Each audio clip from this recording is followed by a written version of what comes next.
পরবর্তীতে D number দেওয়া আছে it's main source is the rain. It's main source is the rain that creates steam lakes and river. বলছে এটাকে compound করতে। তো কম্পাউন্ড করতে হলে আমাদের লিখতে হবে কম্পাউন্ডের কনজাংশন। এটা আছে হচ্ছে যে আমাদের কমপ্লেক্স সেন্টেন্স, বিকজ এখানে আমাদের দুইটা ফাইনাইট ভার্ব দেওয়া আছে।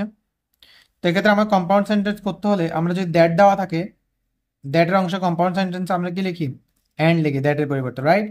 তাহলে দুইটা সেন্টেন্সের মাঝখানে আমরা অ্যান্ড লিখবো। তাহলে ইটস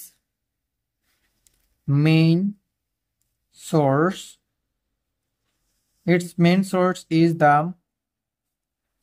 দ্য রেইন অ্যান্ড এক্ষেত্রে আমরা ভার্ব লেখার আগে আমরা কি করতে হবে? আমাদের সাবজেক্ট লিখতে হবে।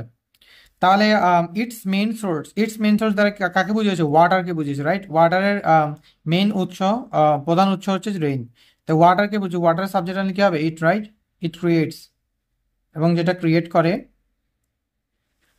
ইট creates steam,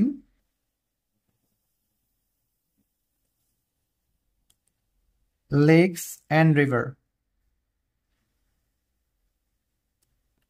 Its main source is the rain that creates steam, lakes and river. এটাকে যদি কম্পাউন্ড করি, its main source is the rain and it creates steam, lakes and river. এক্ষেত্রে যদি কমপ্লেক্স সেন্টেন্সে এন্ড দেওয়া থাকে, কম্পাউন্ড করার জন্য আমরা লিখি কি? কমপ্লেক্স সেন্টেন্সে যদি দ্যাট দেওয়া থাকে, কম্পাউন্ড করার জন্য আমরা লিখি কি? End, right?